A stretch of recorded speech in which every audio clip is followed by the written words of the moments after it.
I'll probably have it to you by the end of the week. Yeah, well, I always give people earlier and then I have to get some more time Yeah. to chase.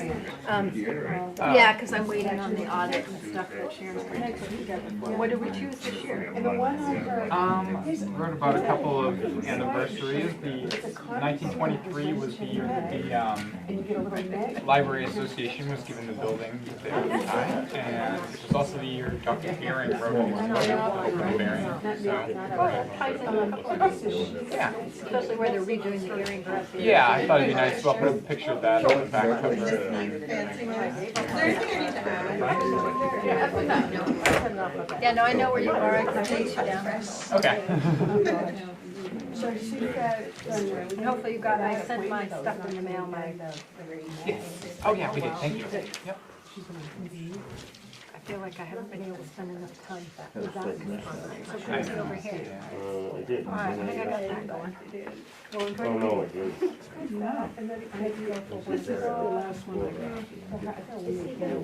he gonna be okay here? Hi.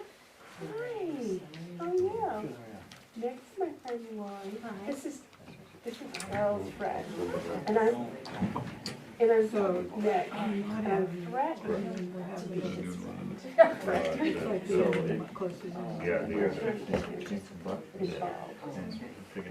How's the job? I didn't want to be in the yeah, the 23rd. You're still being detected, right?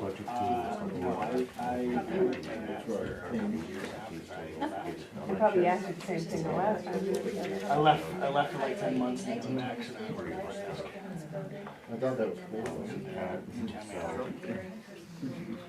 We're in town manager. Okay. We started by That's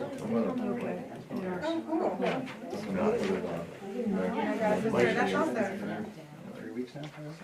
Yeah, she left the office. a little bit. Yesterday was. Somebody just got pregnant. It's not my wife, somebody else who doesn't work with me, so that's Every afternoon, all day Sunday. Karen has had a pretty big selectman person. Years and years. I've been there for, not counting the short term that I left. 10 months, I've been there for. Maybe I'll stay. I remember that.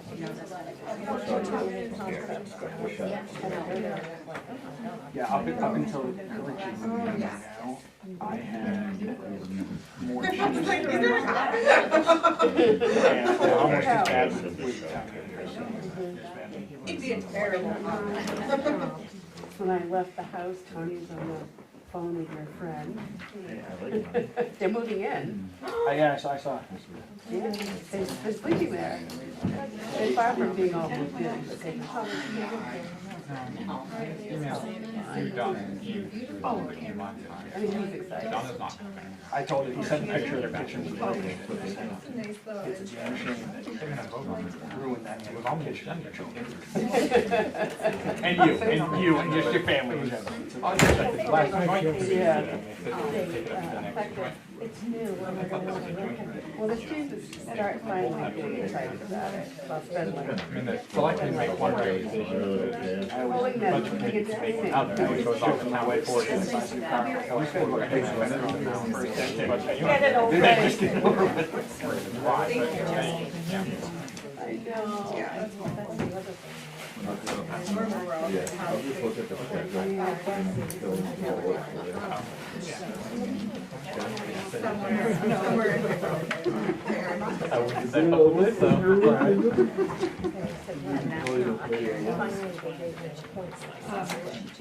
Oh, I thought So I'm seeing black through the white. Well, find out what happens and it's a novel, learn a little bit more about. This last meeting? Yeah.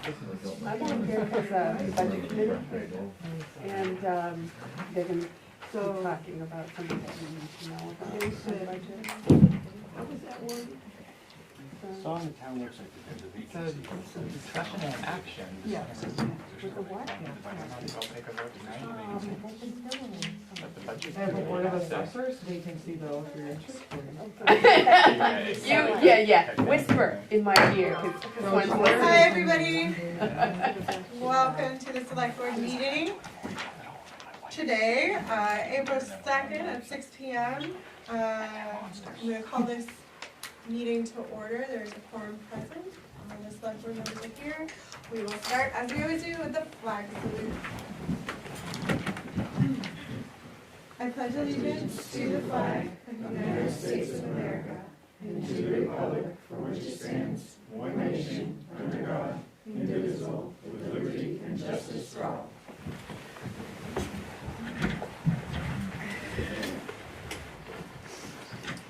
All right, we will start off with public comment. So it's an opportunity for anybody to speak. I ask if I call on you, just say your name, what town you're from, and then go on. So Lori, do you want to start us off? Here tonight as a member of the planning board, along with two other colleagues. I know there's been a lot of discussion about the last application that was dealt with by the planning board and then reviewed by the Board of Appeals.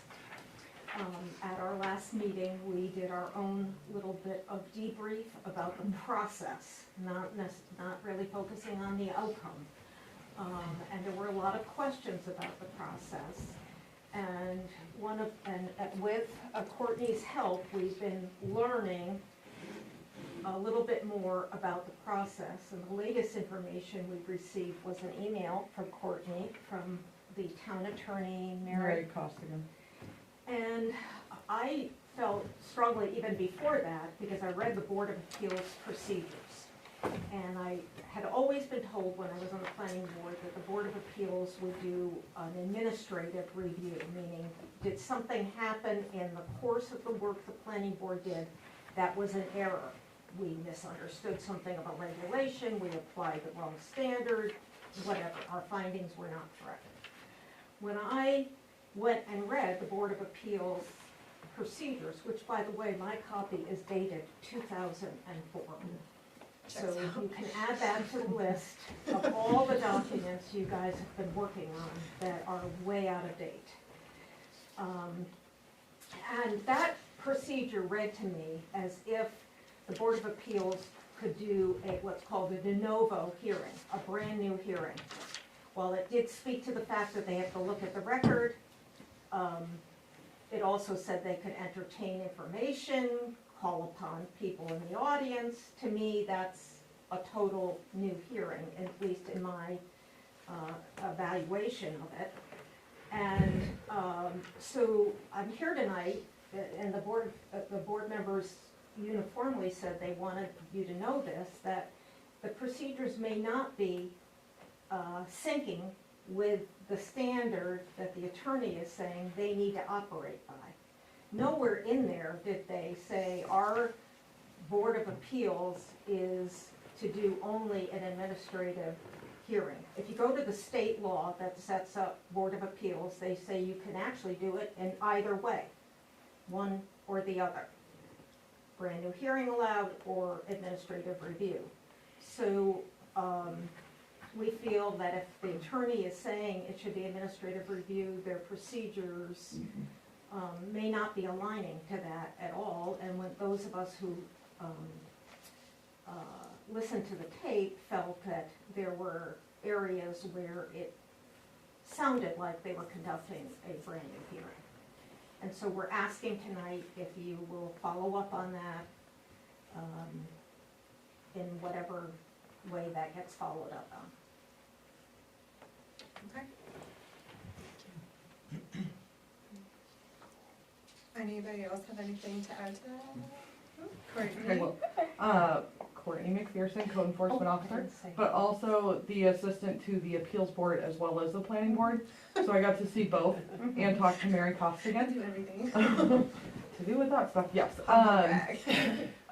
So after speaking with Mary, I did speak with her on the phone. I asked her to review it in the email. I believe you guys received a copy of it, as well as the planning board. Mary, I explained to her what happened as far as the planning board's concern was their lawyer spoke and kind of did their presentation as attorneys or lawyers do. Mary said that that's what happens, that these appellant / administrative reviews, that's how they're conducted.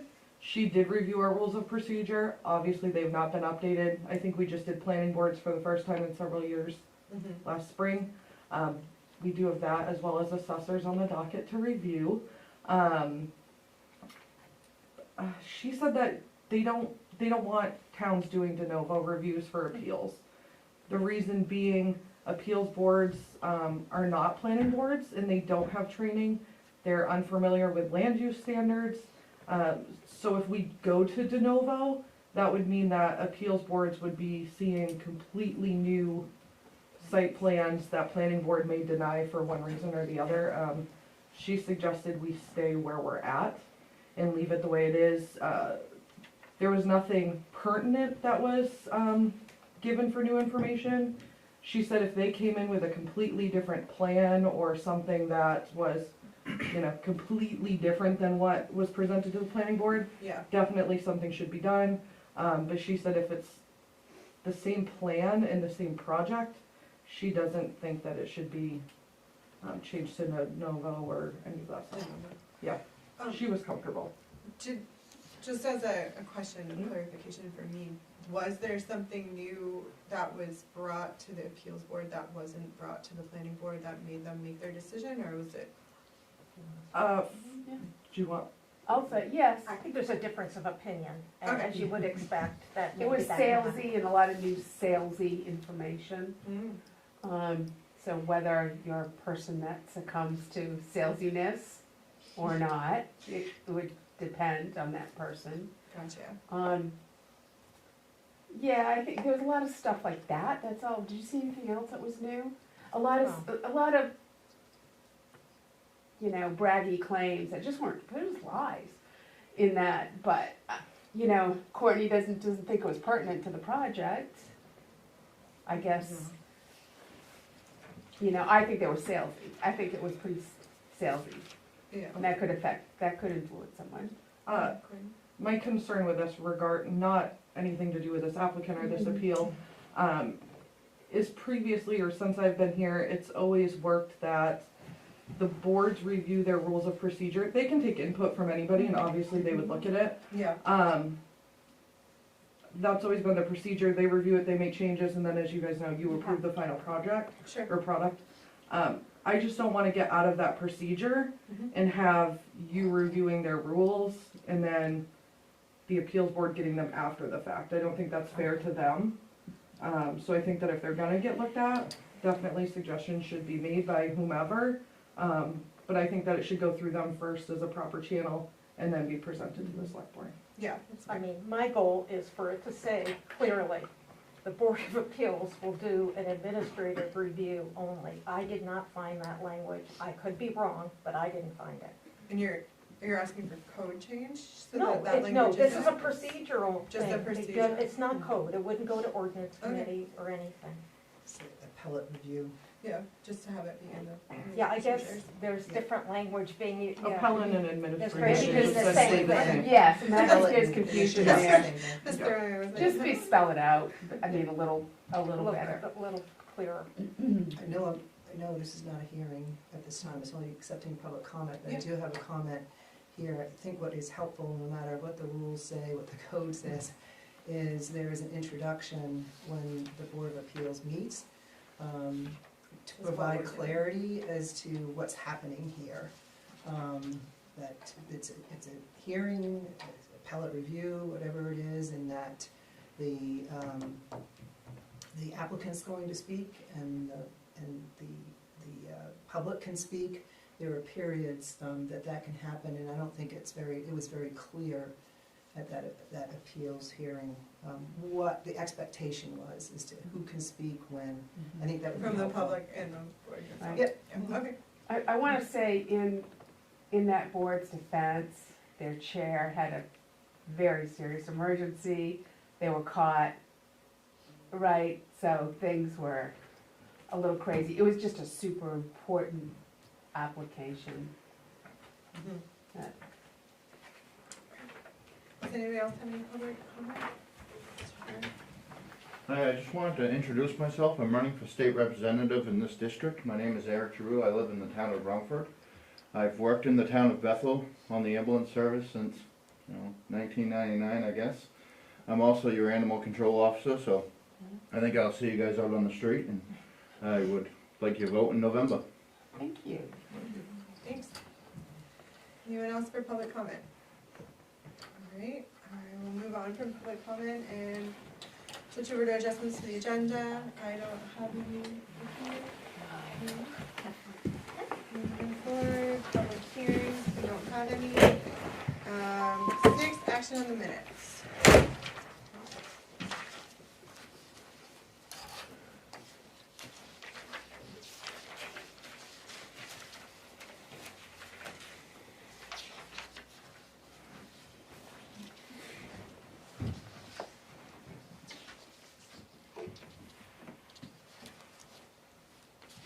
I just had 2 comments, Yeah. 2 potential corrections.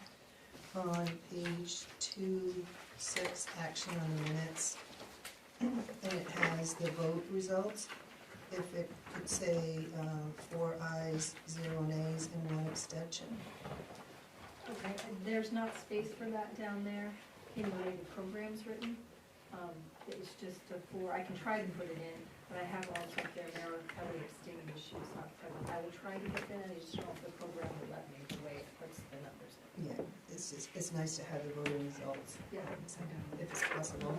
Yeah, I will try, but I did make sure I noted it. Yeah, thank you. Thank you. And then on page 4, discussion of action selecting the date for the special town meeting. In the second line, it has for a special town meeting to raise funds for flood damage. I know it's just a matter of semantics, but appropriate funds, so we weren't gonna raise taxes. Yeah. I think that's an important distinction. Yeah, no problem. On F, discussion and action on proposed amendment to code chapter F. Did we table it, or we postponed it? I believe it was. It was a we're in table? But I don't Let's think get that, to you said that that was an issue in the past, where we tabled it, we can still bring it back, right? Or I not? think you have to bring it back in the next meeting, don't you? Which we are, that one is coming back on this one. Oh, perfect. Yeah. Ignore me. Fabulous. So good. Good job, Jess. I just wanted to point out that you're awesome. Anybody else have any note changes, suggestions? Okay, all those in favor of approving these notes? We do have, I don't think we did, I didn't have it. Motion to accept the minutes as presented with the amendments. I'll second. All those in favor? Thanks, guys, sorry.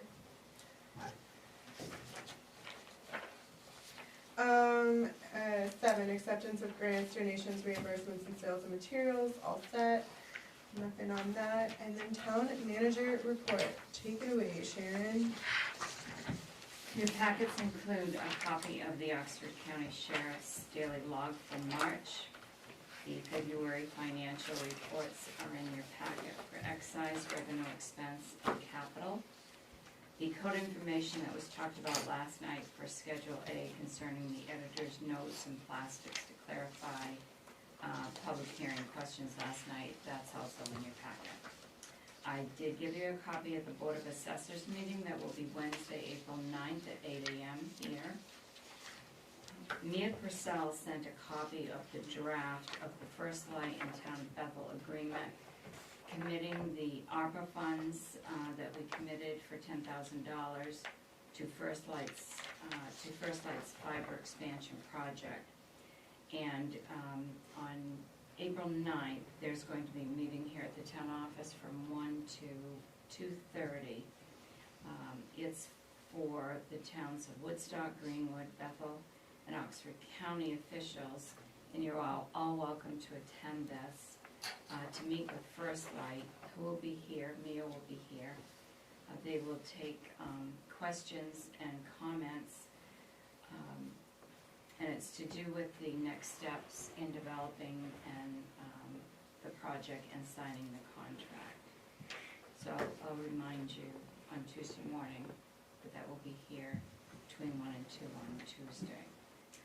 Also on Tuesday, the 9th, at 5 PM will be the next budget committee meeting and with the select board. And on Thursday, the 28th of March, Vern Maxfield, who's the Woodstock town manager, Kim Sparks, the Greenwood town manager, and myself, we met with Superintendent Mark Kenny for an update on the MSAD 44 budget. Bethel's share of the budget right now, they're still working on it, is $584,585.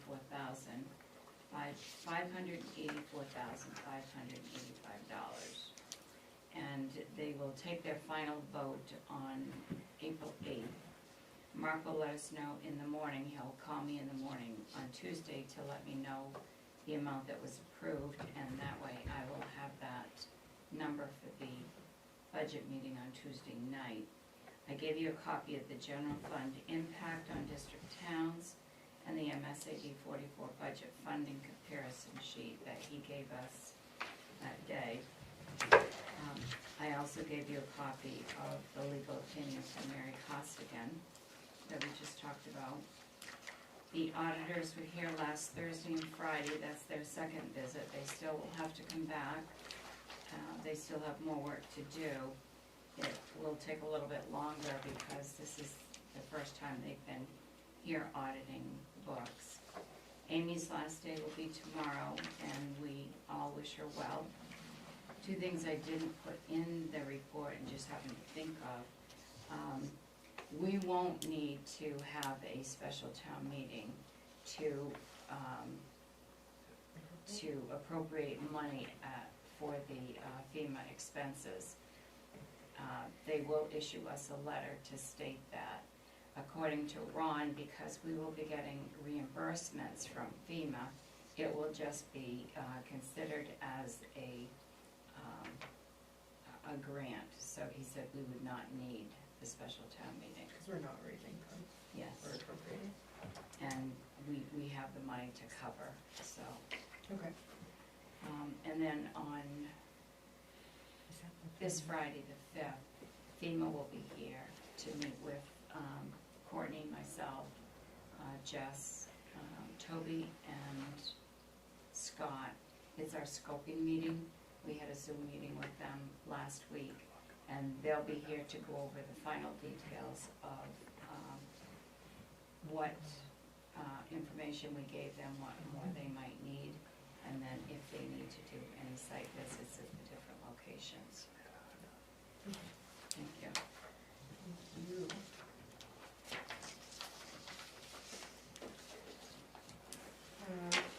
Nine is board and committee reports. We don't have any. So 10 business items. 10A, action to approve the adult use and medical marijuana storage, cultivation facilities, manufacturing facilities, testing facilities, and dispensary application for Brentford Zone, Pine Tree Glass Marijuana Store, 284 Maple Road. Nailed it.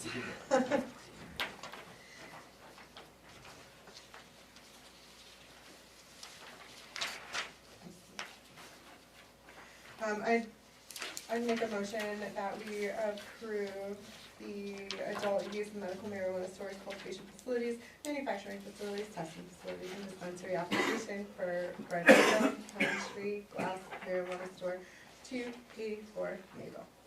Second. Thanks, guys.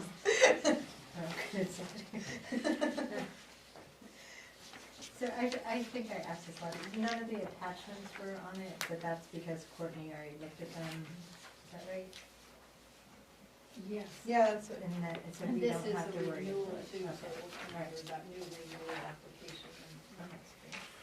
I mean, when both the renewal and the new application that you guys okayed last time are now online, so going forward, those should be the applications you see. I believe this will be the last one that's like the older application. Because the ones that Courtney did are now online, so people can download those. And this would be a renewal.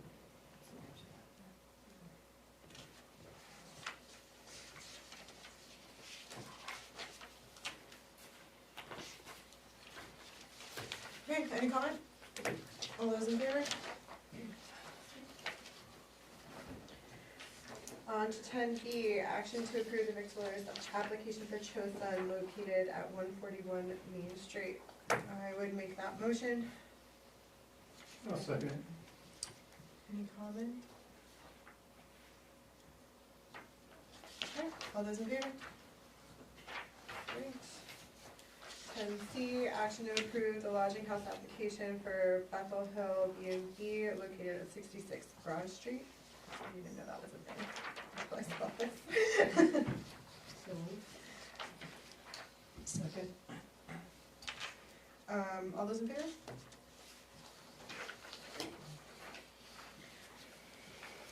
Oh, boy. 10D, action to approve the lodging house application for Riverview Motel located at 357 Mayville Road. So moved. Second.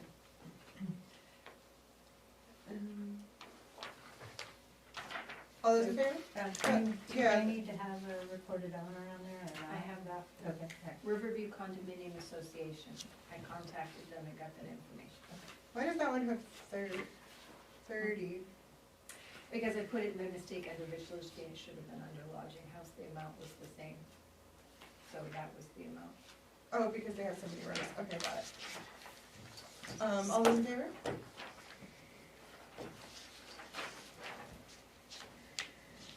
(10E) action to approve victualler's application for Big Apple Mayville Road, number 1072, located at 59 Mayville. So moved. Second. So does anybody who's selling food have to do a victual? I guess I was surprised that, I don't know. I think it, Big Apple. do they sell hot dogs or something like Is that why? that? Yeah. So it's just if you're selling, Food to serving put food directly into your your mouth. mouth. Okay, all right. Alright, all those in favor? Yeah, sorry, I didn't mean to. We're good. It says 0 rooms, you would be wondering, right? What? No, that's for lodging. That's for lodging. Oh, Yeah. oh. It should be NA. I'll try to alter that for next year's application, and make that a little more clear. Oh, yeah, and there's some typos, there's in the Yeah, I application. noticed the one on Yeah, the it says, sewer. is your business connected to the public, and sewer is spelled wrong. So, I meant to say that too. Excuse me. Okay, so we voted on that, we're good. So 10F, action to approve the victualler's application for Sunday River Restaurant and Brew Pub located at 29 Sunday River Road. So moved. I'll second. All of us seconded. Any comment on this? Okay, all those in favor? 10G, action to approve the victualler's application for Smoking Good Barbecue located at 212 Mayville. So moved. Second. Oh, I'm out of order. Yeah. I was out of order in my packet. Oh, sorry. No, I wasn't, I don't think it was you, sure, it was me looking at it beforehand. All those in favor? 10H, action to approve the victualler's license for Good Food Store Catering Company located at 212 Mayville. So moved. Oh, Second. Second. All those in favor?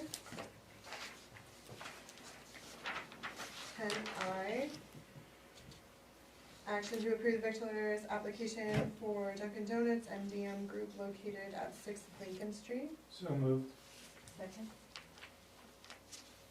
All those seating capacity? I have that as 22. What about the grease trap? Yeah. I did call and talk to them, they have doyons do it, they do it in April, is what they indicated. Though I'm waiting for a formal one from their corporate offices on that, When are the out of date? this month. I mean, So if that's a we lot of can, fryer oil. we can wait till I hear from the corporate offices if you like, I can put it on next Can we week, do, or we can do a conditional as soon as we get the grease trap? whichever Is you that guys fine? would like to do. What do you guys wanna do? We just do a Unconditional Yeah. based on the grease trap? If it's good to go, then it's good to go. I don't think they're frying the Dunkin' Donuts there, they're done in another I place. don't know how it works. Yeah, I do know they are brought in from They're another. brought in. Yeah. There's- Oh, really? They're very little You don't grease. fry They don't, it? they don't Yeah. have. Oh, wow. I don't think they do. Hey guys, maybe I just thought Dunkin' Donuts was cooler than it was. All locations for Okay, well then never mind, don't care anymore. All those in favor? Great. Not a Dunkin' Donut aficionado. Alright, 10J, action to approve Victualler's application for Mountain Social located at 43 Main Street. We did get that Victualler's in our packets when, I mean, the moved. grease trap. Second. All those in favor? 10K, action to approve the Victualler's license for, Grease trap thing.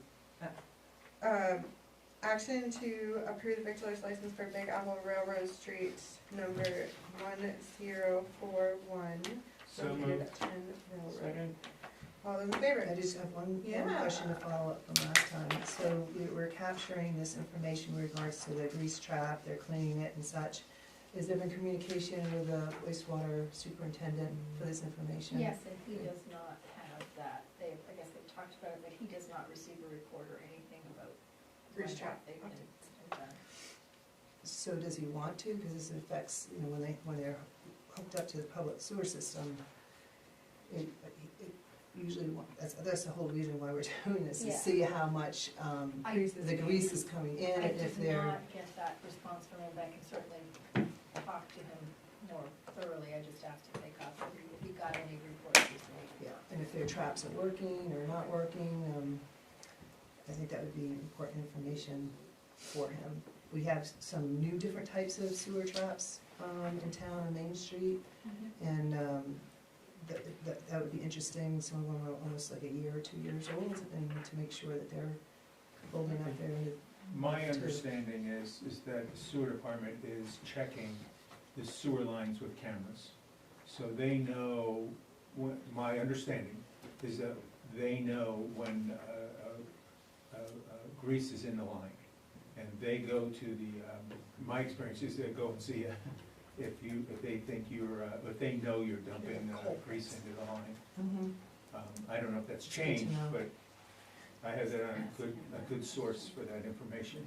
That's good to know, thanks. Superintendent told me they have more trouble with like people throwing baking grease down. Yes. Yeah. There Personal is that. Personal. Yeah. Yep. No, it's great information, just didn't want it to sit on a shelf. 100%. We'll check with Toby on that.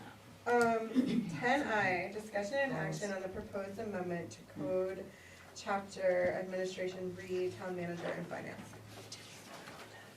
Did we vote on that? Did we, I don't think we No. voted on that. Okay, all those in favor? There we go.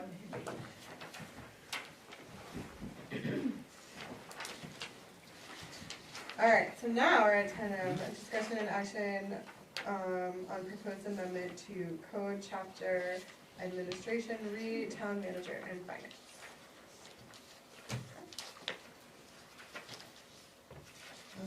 I guess I'm supposed to speak first, Yeah. this one? Oh yeah, because you didn't have Yeah, I didn't have the voice. The voice, no. Yeah, so I brought this forward to get it back in line to where it was before. If you recall, last year, it was changed from $100 to $1,000. I believe it was under the premise that if there was emergency, that it would allow for that and such. What I'm learning is it's now a practice that anything under $1,000 is done by the department heads. And because of that, I'm not looking to go backwards to put things with that, I'm looking to go forward and put it back to where it was. And several reasons is the town manager by statute is the purchasing agent. And the intent of this particular piece here was not to negate the state statute, but is to set the threshold for bidding. You know, every town has to set a threshold for bidding, and we set it at 10,000. So over 10,000, it has to go out to bid. And also, in order to do my job as a select person for the public, I don't have any managerial control over anybody but the town managers. So if there's any questions and such, I can't go to the person, as this is set up now, and say, you know, why did you do what you did, how did you do what you did, et cetera, et cetera. So this brings us back in line to the managerial control that we have it. Additionally, in our code right now, there is a provision for the town manager to appoint deputy purchasing agents, and that's a provision that's in there right now. That the town manager, again, it still gives us the managerial control, but the town manager can designate deputy purchasers for certain types of purchases. So there is a mechanism in the code already that would allow the town manager to be able to have somebody else do emergency purchasing, or if there was some sort of standard purchasing of, you know, light bills or whatever. Additionally, if that's not enough, what's already in the code, I believe a better practice would be to create a policy or procedure and not have it in the code, where the town manager, we would write it with the town manager if there was other ways to necessitate providing for purchasing. So this is why I brought it up forward. Excuse me. Sharon, do you have I'm gonna anything? vote for this change. If that helps you? Thank you. Any reason? Just Yeah. Yes, because I was against it when we did it. I voted against it. Yeah. I think that it should be changed back, and Okay.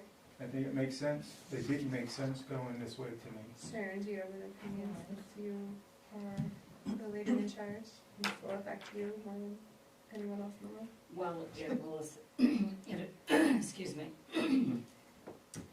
It affects the town manager, in the time it takes to do that. I understand what you're doing. I don't know if I can totally agree with the $100 amount. That means that everything purchased, the purchase order would have to be signed by the town manager before it's purchased. That could be a constant in and out of the door every single time. And I think $100 is too low an amount. I don't know any town that might have one that low. That's just my personal opinion. Whatever you decide to do will be done, but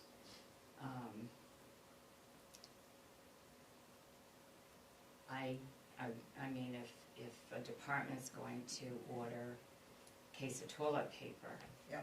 you know what I mean? I'll just use that as an example, but I think $100 is too low.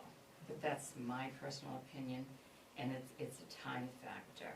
There does have to be provisions in place, and it, you know, through policy for emergency purchases on weekends, because the department heads, they need to be able to make emergency purchases. If a truck breaks down, you don't need to have, the public works director should not have to contact the town manager and say, my truck's on the side of the road, Yeah. I need authorization to go get parts. That should be a given. You don't have time to think about those things. With the sewer department, if something happens over there, again, it's on a weekend, it's at night, Toby needs to be able to make that decision. And maybe that just means that the manager gives both of them that purchasing authority as well, in what form it has to be. I'm gonna go a step further, and I'll probably make some people mad, I don't know, but I don't think that, I think a purchase order policy should not be something in ordinance or code. It should be the decision of the Board of Selectmen with the town manager. but I understand that's in your code and that's how you're working with it, but I don't think that that's a decision that should be made by the town's voters on, that's an in-house, It's a managerial practice. yes, and it's an in-house procedure for purchasing, and it does not belong, in my opinion, to be voted on by the town voters. There's no disrespect here, they don't know how things are done here. And every place I've ever seen it, a purchase order policy, it's done between a policy between the Board of Selectmen and the manager. And if you wanted to have your purchasing policy set that way, then I would support it. But not by having the voters. It's not a voters, it's not something that belongs in the decision of the voters to make. There's a lot of things that we as voters should have a say in, but management in the office is not. So what I'm hearing you say, I agree. that this is a day-to-day operations issue, not, it doesn't rise to the level of to the level that we're bringing it to. I don't, That's what you're saying, that that's what I is hear what you I'm saying, saying, yes. yes, Okay. yeah. Nothing being purchased is out of the scope of the budget anyways. These Yeah. things are all budgeted for, so the money has already been approved We're by the talking about public. low item, Yeah, just Yeah. like low bid So- items. And so hearing what Sharon's saying, it's supportive of the code, going back down to the $100, and then having. stipulations of different situations And- that make sense. Wait, I don't understand. And then have the policies and, to designate for emergencies. We already do have in here that the town manager can assign to deputy purchase agents, types of purchasing. So there's already that mechanism in place to be able to do that through code. But not use the code, i.e. put up to $1,000, $500 to set the amount. Keep it, Why are we setting the amount at 100 then? well, we can put it down to 0 if you Yeah, I want. mean, but if it's 0, then she doesn't have to. She has to. No, do then she has everything. to do every single every purchase. She single has to purchase. do everything, and then by policy, or, I mean, she doesn't, she can assign to it a deputy purchasing agent right now. Oh, I guess I'm not. does somebody have a code book so I can read that? So- little section? Yeah. I think it's my opinion Oh. that the code should not state an amount for a purchase order to be written, because that should That's a be, policy. that should be a policy that the select board should draft and review with the manager, and then draft it that way and approve it that way. Set a purchase order policy through Does a it say about the um, deputy? policy that Oh, way. purchasing agent on the website, sorry, I got it. Is it on there? No, I thought I had it. Yeah, if there's. Oh, yeah, there's, the town manager as a purchasing agent. So maybe it should be 0. I don't think, No, I zero don't would make think it that more, belongs in the code book, voted on by the Yeah, public. more of a bother. as opposed to- So 100. So that she can just do what she wants to I do. think Policy. This isn't about her doing what she needs to do, this is, it's about, what you're saying is for employees to do what they need to do. What we're saying is that having eyes on it, there's a PO system set up, that everything goes through a PO, the town manager authorizes the PO. That's what we're talking about.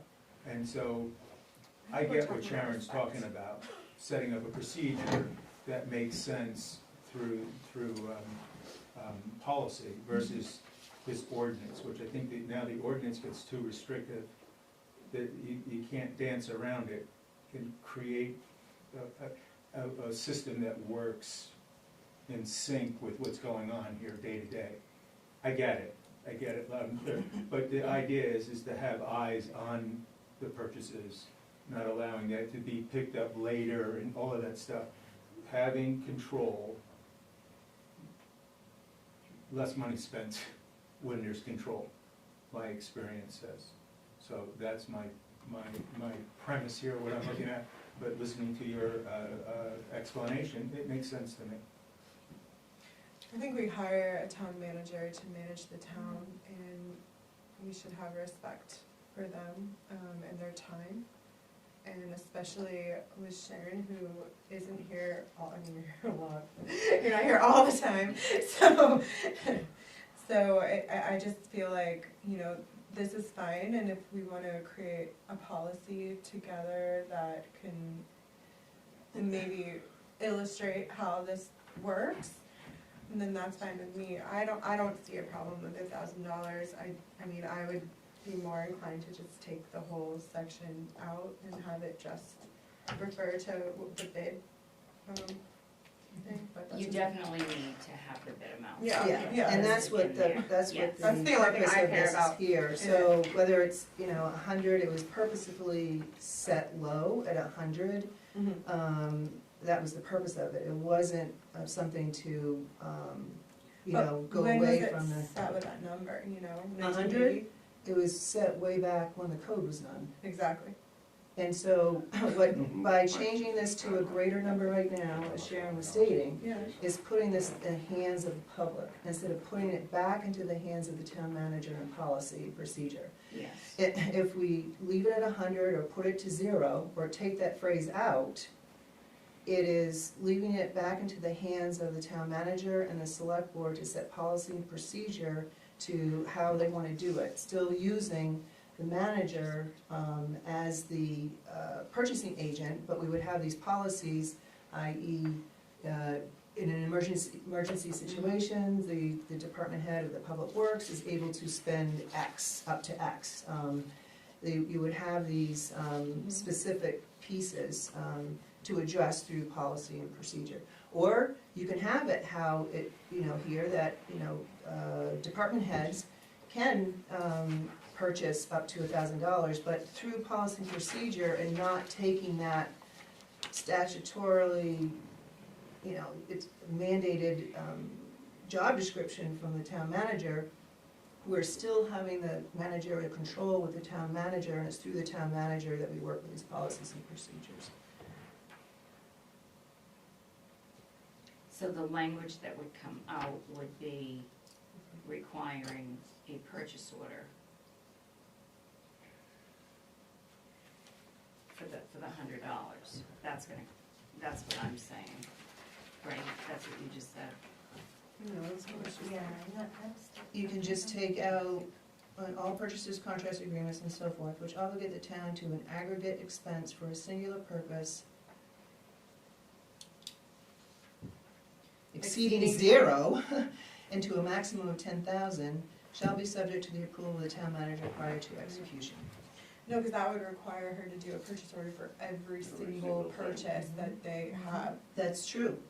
I think. And So that's- then, And so then you would go one step, why couldn't you just do, so then you have a policy that says department heads can, you know, right, because that's the policy and procedure, whatever we come up with, department heads can purchase up to $1,000. In emergency situations, and this is the emergency like having a situation. standard for when? Right, and it still allows us to have our managerial control over the manager, and it's through the manager that these policies and procedures are set. I would not be comfortable with changing the code until we had a policy drafted, so that in the interim, she's not getting pounded with 1,000 purchase orders while trying to redo our budget and save the town money. And the other piece is that already as a purchasing agent, the town manager in our code says shall be the purchasing agent for the town in all procurements, acquisitions, and contracts, and other agreements entered into by the town. The town manager may appoint, in writing, deputy purchasing agents for specific types of expenditures. So even now, at this point, that can be done. Town manager can put just in writing. But it is something to add to the task list right at this moment. In the middle of budget season. It just doesn't feel Can I have Good with that. clarification on, Sharon, you said that you don't approve it as being in code.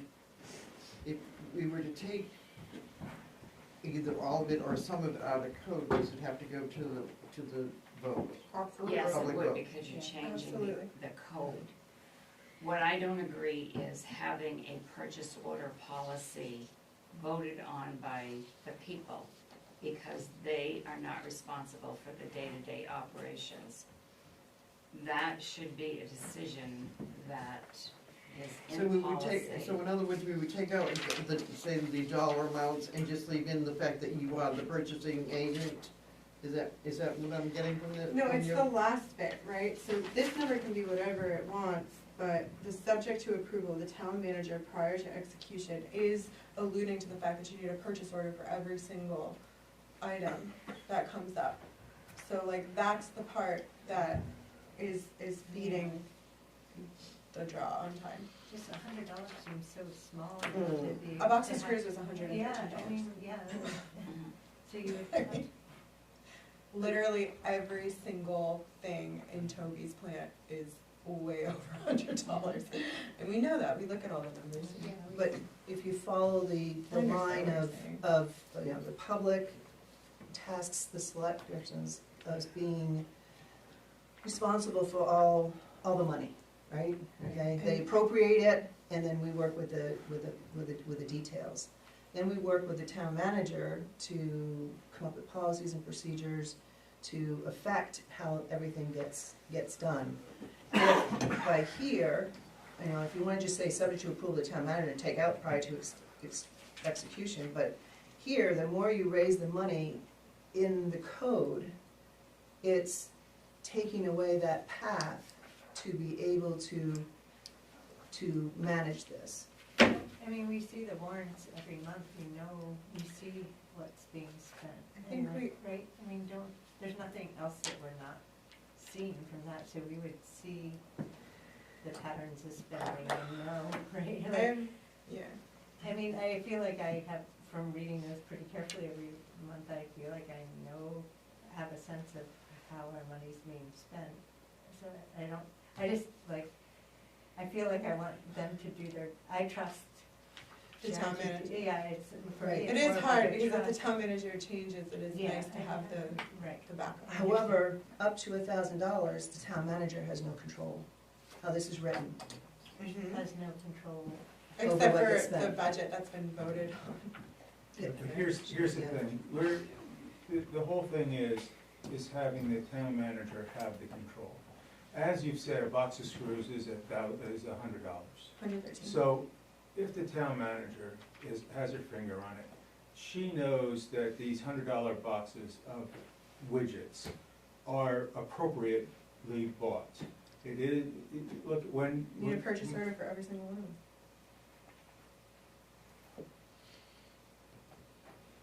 Less than $1,000. Right now, yeah. Yeah. Right now, it's less than 1,000, but she's requesting that it goes down to 100. So every single. What I'm saying is when it goes, right now, they're buying them without a purchase order. Yes. Yes.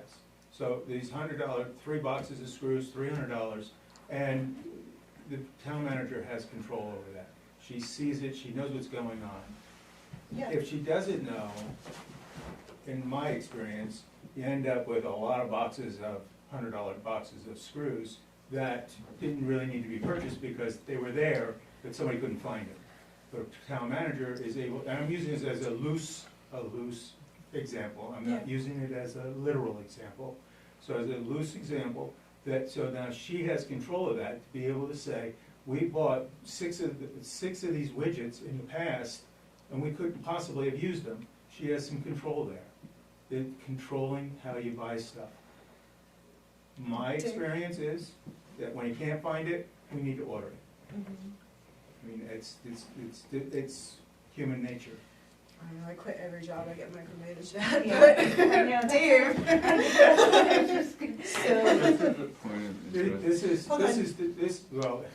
This is the public's money. Oh, I understand. well- Yeah, that's why we vote on a budget, and we have a town manager who's going through a really intense process of line iteming out every single time we spend. So that's what I'm looking at. I understand. $1,000, and it just adds up after, there's a lot of $1,000 going out. And that's my point. And Dave? Just to clarify, Sorry, guys. as a department head, I'm still writing a PO for things under $1,000. It's just that as a department head tasked with running a department, I'm allowed to sign the PO. It's not that a PO is not getting written, There's still. we're still writing a PO. Just not to influence one way or the other, but I heard no PO for under $1,000. There is a PO. So purchase, regardless of a purchase order or not, I mean, the town manager now could say, you know, you can call up the town manager and you can say, Dave, you know, you need a $5,000 something, and the town manager can authorize that. What I'm looking at is to keep the consistency with the state statutes and not to take away the purchasing agent power and duty of the town manager. And it was ridiculously set low for a reason. We can take that out, we can put it 0. And the code right now, the manager can write down, department head can do purchase orders for up to $500, but it's through the town manager, and it's already in the code that she can do that. So it keeps the path of the town manager with her powers and duties. It keeps us with having the managerial control. If you go, you're writing your purchase orders and you do $900 and you've gone and you've bought it, it may or may not be contrary to what's in the budget or looking at it overall, but I can't go to you and say, Dave, you know, what's going on? I can only work through the town manager. So we can still have the same privileges that a department head is having now. And it can be, and it's actually in our code. Can you show me where that is? That's the. It's under the town manager as a purchasing agent. So I see that. right here. So that can be done immediately. Of course, any changes now wouldn't happen until after. In writing, deputy purchasing agents for specific types of expenditures.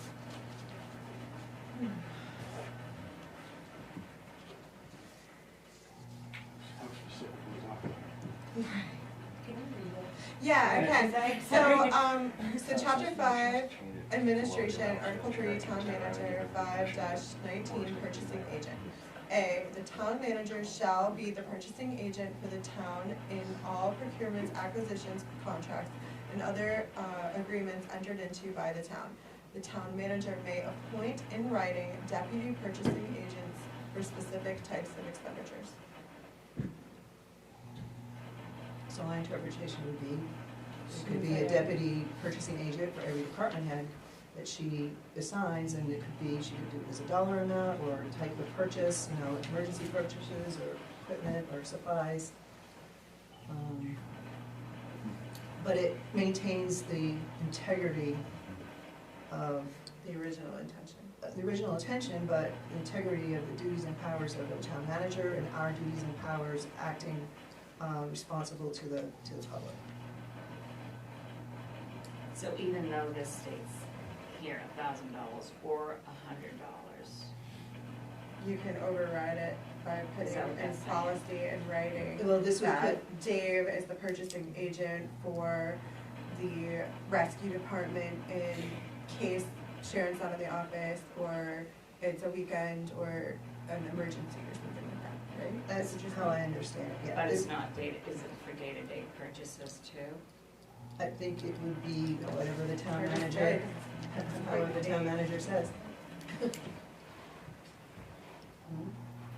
So if through policy, I'm able to say, write a policy or a statement to Dave that he doesn't need Sorry, Dave, you're gonna fix to that. give me a purchase order unless it's $500 or more. Then what's the purpose of this?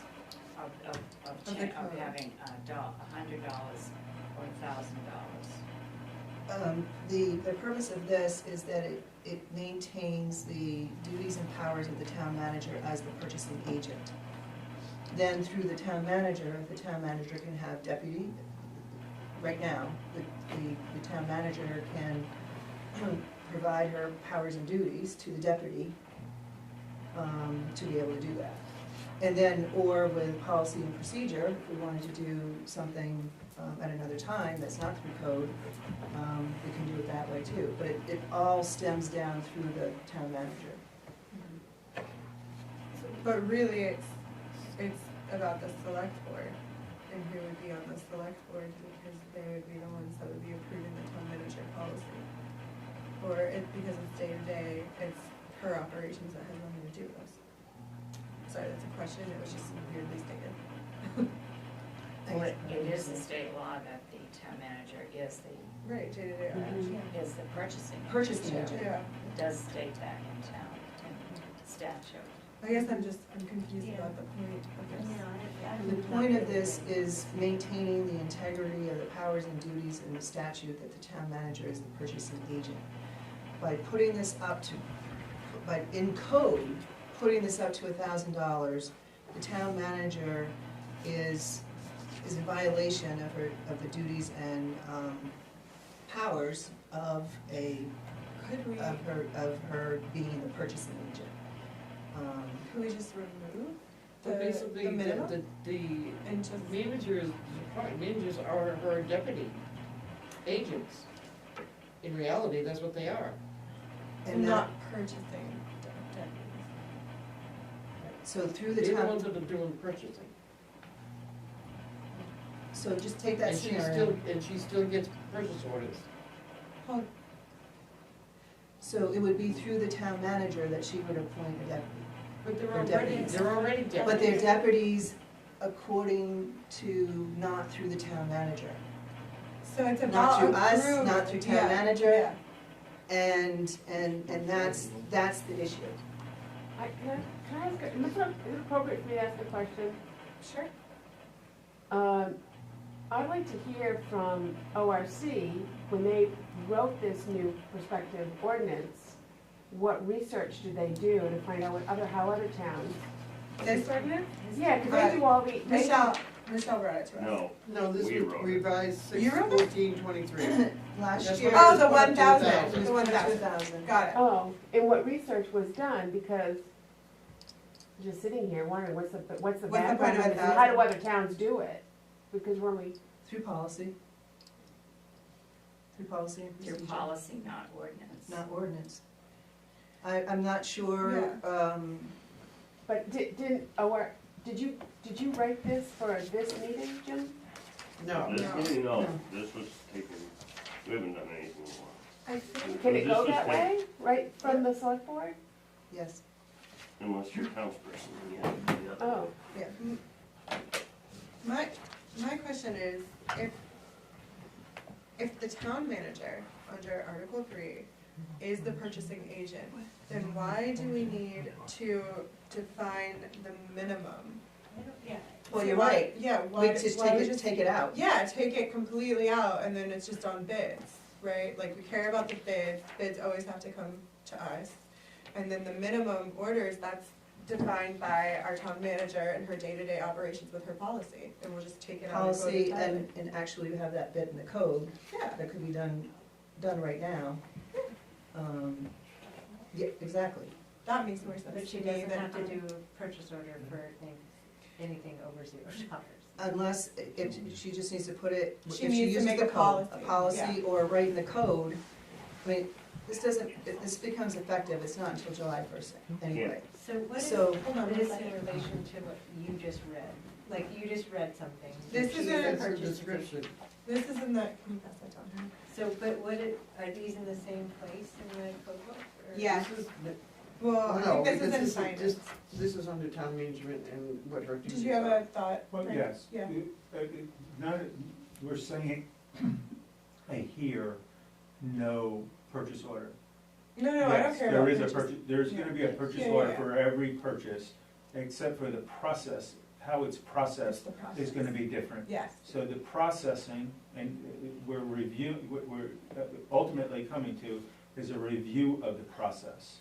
And really putting it on the town manager in her policy of how she runs her office, of how she's running the town, that in her policy is how she's going to process the POs. And it takes it out of the It ordinance. takes it out of the code. Takes that and out of puts the it- ordinance, and it puts it into the policy. I think that's what this discussion has come to. Does that make sense? Is that where you want it to go, or what you feel as though the town needs? So in the code, it's okay, and I think it's good that it states that if it's over $10,000, it has to go out to bid. Yeah. But I don't think there should be anything written in the code addressing a purchase order policy, addressing how purchase orders are going to be done. That needs to be a separate internal policy. Is that something that we can accomplish for this town meeting, or is this something that we need to kind of put the table and come back to it after this budget season? Whatever you wanna do, I would recommend that you completely take out any language, you draft language to be voted on by the people to eliminate any approvals of purchase orders in the codes book. Only keep the $10,000 in there for bids over $10,000. Then an internal policy would be drafted to the procedures used for purchase orders. And I think somebody just said that there would be a purchase order done for every purchase. That's not what I would be recommending. Because it would establish an amount that a purchase order would have to be written. Okay. But via policy, not via code. Right. I don't think purchase orders, the use of purchase orders belong in the code. That is an internal policy of how you're going to operate your office with your departments in purchasing. This sounds like a bit of work that will be more work than we can get done for this town meeting. Yeah. So I would say that this is work that could be done for the next town meeting, and normally we have one coming up before the next year's town meeting. Yeah. And we'll just stack it on that. And Does actually, that make sense to you, Michelle?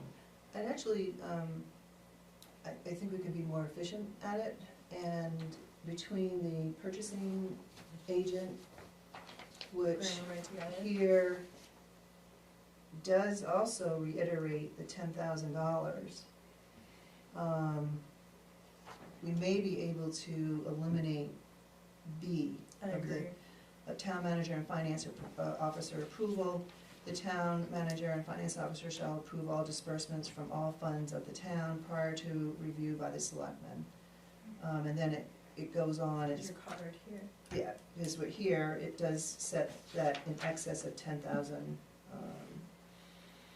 And it says the town manager shall be the purchasing agent.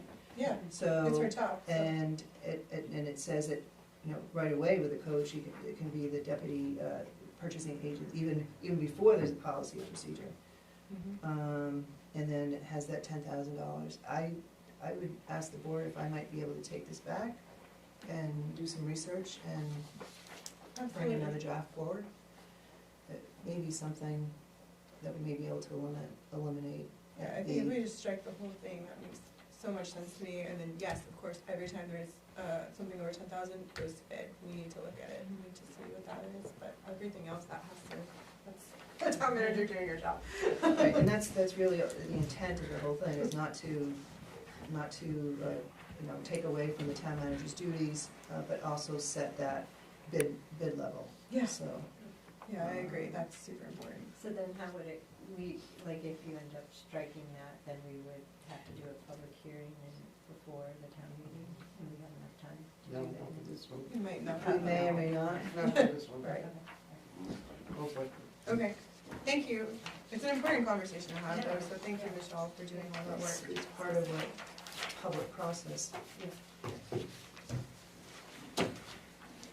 Alright,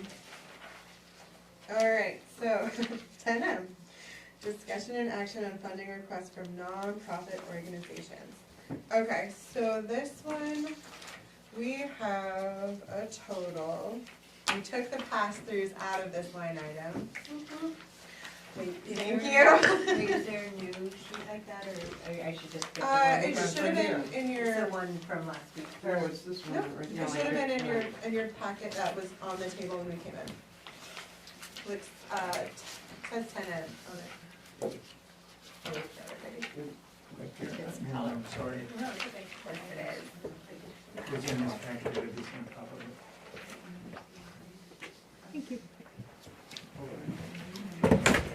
Sorry. Oh, here. Here it is, underneath there. There you go.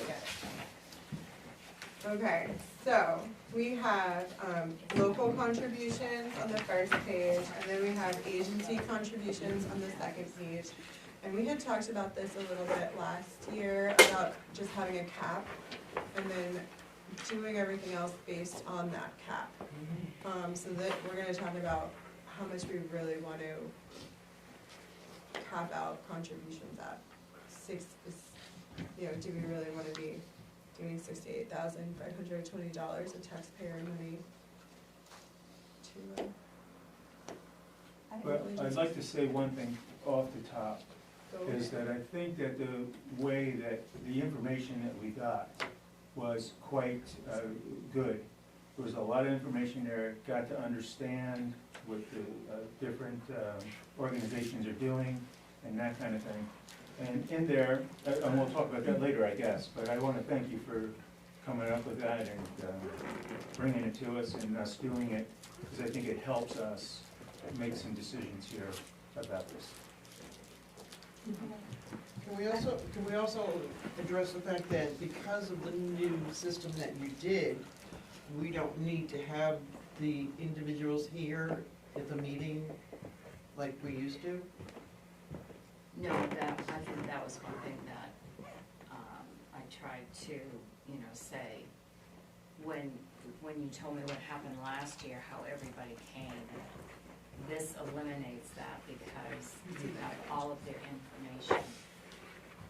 And I would just maybe suggest that it needs to be included in the paperwork that you send to them, or whoever sends to the Okay. organizations, so that they don't need to attend the meeting, as long as they turn in the paperwork. Okay. Just a suggestion, because I mean, last time it was kind of embarrassing that all those people were here because they thought they were supposed to be here. And I mean, I understand that they believe that's the way it was done before, but not being advised of the fact that it wasn't that way this year. Okay. But like tonight, if we're deciding on a cap, like it would be useful to have some input, right, from. No, we have all the paperwork. They always can attend a meeting. Right. Yeah, So it's a matter of think discouraging. Yeah, right. Well, they can, yeah, I mean, they're always allowed to attend a meeting, but they don't need to have to feel that they have to explain anything with the paperwork that's been sent to us. And I mean, I know it's a high number, but it includes, well, Sharon, you have more experience with other towns, but like the library and the historical society and the food pantry, are other towns do they have those kind of things under separate, like their own category, or? No, Does they're it in seem- that same Really? category. So, I mean, aren't a lot of towns like almost completely funding their libraries, or? Some towns, the library is owned by, in some towns, the library is owned by the town, and it's a town department, so they have a budget, just like the Right, Public Works yeah, does. right. So that's not what you have here. You have a separate library here that is not a town department, is not a town-owned. So, as an example, I worked in one town where the town owned the library, it was part of the budget. In another town, the library was its own entity, it was private. The library, well, two towns were like that. The library submitted a request, like what is here, and then the select board determined how much they were going to support to put on a warrant, to go to the public. Some towns, have requesters from historical societies, ask for money.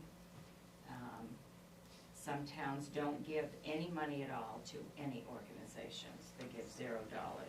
Some towns set a dollar amount that they cap, and in one town that I worked in, it was a $10,000 cap that was voted on at town meeting, and then after the selectmen looked at all of the requests, they determined who was going to get what portion of that 10,000. That was in the town of Freiburg. That's how they did it. In another town, $3,500 tops. That includes both local and agency. And didn't you not say that Oxford is only 4,000? It wasn't even 4,000, it was 3,500 last year. Is that their cap, I mean? Yes. Okay. But is Oxford paying, do they own their library, or? We do not. You don't? So they have to give us a separate request.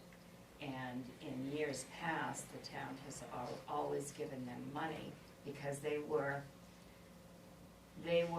looked at as a town department even though they weren't. And 2 years ago, the manager that's there now changed that and put them under, they have to send a request in, and that's what they do now.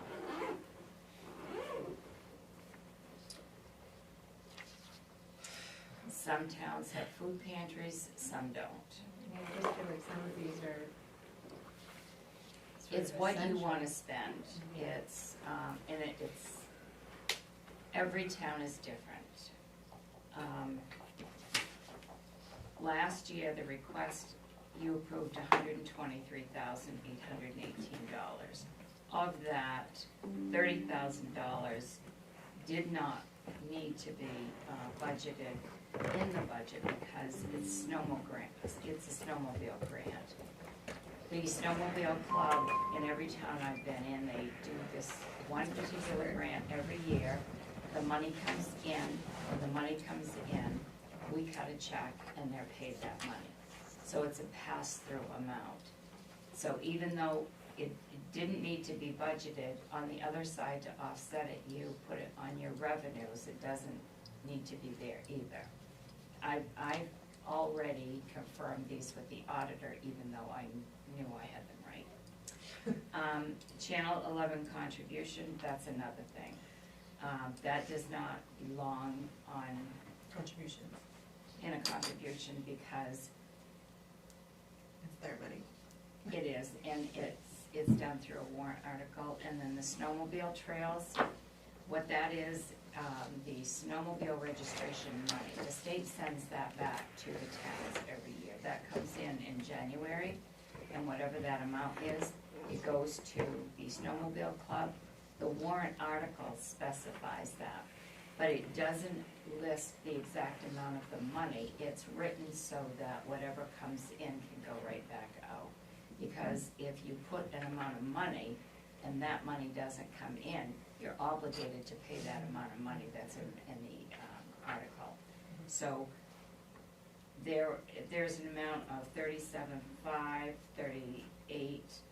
about $38,712 in here that came out. So, and then the request that came in this year, those three did come in this year, but we're not adding them in. If they were added in, it would make it over $100,000. But it's, you have to ask yourself,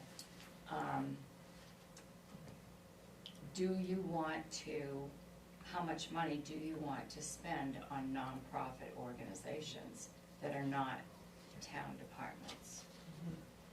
And when you're, I guess another question is like, how do we know what the total revenue will be for next year? Like when Exactly. so like when you write the budget, your balance, how do I know, like, I think this is a stupid question, but how do No, I it's know it's balanced? How do I know it's balanced? Like, you're writing it to match an amount of money you.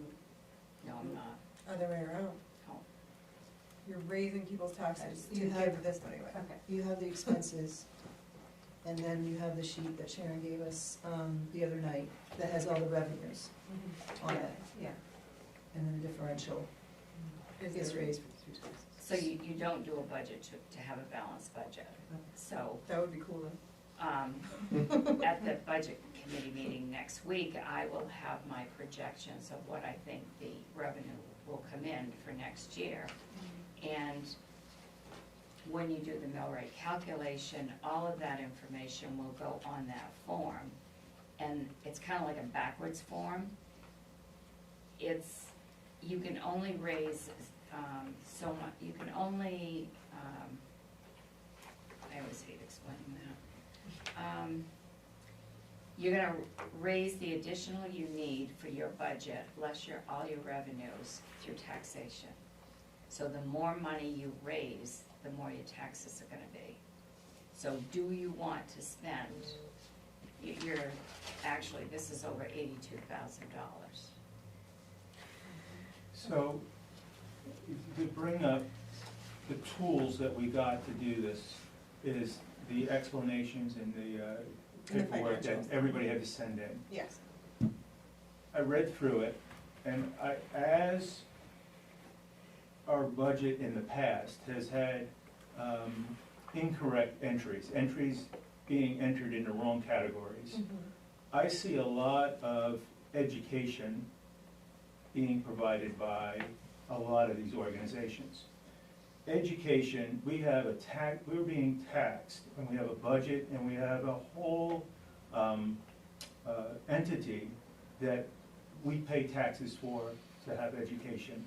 And sometimes this is like the taxpayer is paying for education in two different places. And it really should be be put in my opinion, underneath the school budget. If it's educating kids, if kids are getting the benefit of it for education, that's an education expense. I kind of seem like, what's that? I wanna keep being educated my whole life, so like I don't know, I feel like education is like, that's just my personal thing, it's just like, I think education. That costs money. Yeah. And we all pay for it. Yeah. So we're now asking the taxpayer to pay for continuing education for the public. So that is what we're being asked to do. Yeah. So that's something that we gotta ask ourselves. Yeah, I think for me, when they say being a select board member is a hard job, like this is the hardest job for me personally, because I see the value in all of these services, 100%, and maybe as a private citizen, I would feel more comfortable donating with my own money to them, but we're not dealing with just our own money at this point, and not everybody has money to spare. And the way I look at it, and sorry to pick on you again, Dave, but like we're quibbling over $10,000 to give to our rescue chief to be paid to do the work that he's doing for free right now, but we're gonna give away $68,000. Like it feels kind of crazy to me. And it's like, I would give $10 personally of my money to each of these organizations privately, but I have a hard time saying, okay, like, the food pantry, for example, these are the most vulnerable population, but what we're doing by giving the food pantry that money is we're raising those people's taxes so that they need to go to the food pantry. And that's like a weird cycle for me to be engaged in. And so yeah, I really tussle with it in my mind over like what the right thing is to do. I'm sorry, did you want to say something, Eric? After you're done, I just got a question about that. Okay, cool. Do you want to ask? So I've been to many town meetings and votes and Sure. the future that just happened. So your funding, like the town of Roxbury itself, they take $1 per person, and that's the most that they will give. Or, Yeah, sorry, that's the most that they'll put on the warrant. The town of Rumford, they come up with some formula, and that's the most that they will give. yeah, that's But- what we're trying to discuss. But like here. you were saying is, you would give $10 of your own money, Mhm. but you wouldn't wanna do it through taxation, but in Bethel, is it the same as the rest of them? Does the voters get to choose, like, the voters are gonna choose Dave's budget, correct? Do the voters get to choose yay or nay to, They get to choose yea or nay, but they can't like choose a different number. okay, They can go lower. so they can't change the number? Right. Can go lower? Well, they can go, There yeah. was discussion. Well, they can change They the can number, change it the number. depends on how the article. Yeah, it depends how they are. Yeah. Okay. Depends Last on year the they number. could have, Right. could have gone buck wild last year. The select board is only the gatekeeper as to what gets on the warrant. Right. And how it's. And So if you put something low and this gentleman right here rallies his troops to vote yes, then it's a yay, and Mhm. the next one, Dave rallies the troops to vote no, I mean, Yeah. at least you're giving the voters a decision And I to think fund That's something. that's part of the conversation, right? Like that is the other side Yeah, of it. it's It's the like at the magic end of number. the day, it goes to the voters, and the voters will decide what they wanna put their money into. It's just hard when like some of your most vulnerable population is really getting pushed out of their homes at this point. Right, And, you know, just because the majority of the population is a little more affluent, doesn't mean that the people on the bottom aren't getting affected. And exactly. so like for me, yes, it's all numbers, but those numbers are actual people, and if people are being harmed, then like, I feel like I should speak for those guys as Yeah. opposed to. No, and, I mean, we all just got devastated with the flood and stuff. If you're going to have organizations or people speaking, everybody, not everybody's got that opportunity, because we said that the information's coming from the information you turned in. Yeah. So you're going to end up creating a political problem for yourself, taking comments from public Public. tonight, Okay, because not everybody here is represented, sure. and they're gonna feel slighted. I'm just gonna give you, Okay, yeah, that's fine. And just for a matter of background, I'm appreciative to Sharon bringing a process forward this year, because over the last, at least last couple, maybe three, we got away from our past practice of how a contribution and amount got into the budget to be considered by the budget committee and the select board, and how it was a rather unique process, where the nonprofit petitioned, actually, for the amount of money, and they got signatures from the public, and then that was brought forward to put on here, so it already was vetted from the public, and, I mean, I guess it calls spade a spade, it didn't make the budget committee or the select persons, bad people. It took away those hard decisions for them to do, and we got away from that. And many of these, some of them have been on here for a very, very long time, and had gone through that process. I think they had to do it for 5 years, and then after the 5th year, they would just submit a letter with the amount they wanted to do. So that is, for me, contributing to this convergence of the increased amount. And I do appreciate what Sharon has done to try to get some sort of process going, and maybe in the future we go back to the past practice. But for me, I'm not really sure what we're being asked this evening. I guess we're being asked to, if we want to put a cap If on we it. wanna put a cap on it. So for me, I think it just makes a hard decision even harder. I mean, it's just delaying. I mean, when we meet at the budget committee, you just have to make some hard decisions. The budget committee has to make some hard decisions. And I think putting a cap on it, it just makes it, it doesn't make it any easier, I guess what it is. Yeah, but I think it makes it fairer, because. As long as we have a reason for the cap, like Yeah, I know. $2 per That's person. Right, we would have to come up with whatever the formula is, but I think it'd be the most fair way to distribute the money to these organizations. Or like a standard for us to, you know, like these agencies are the types of agencies who manage, I don't know.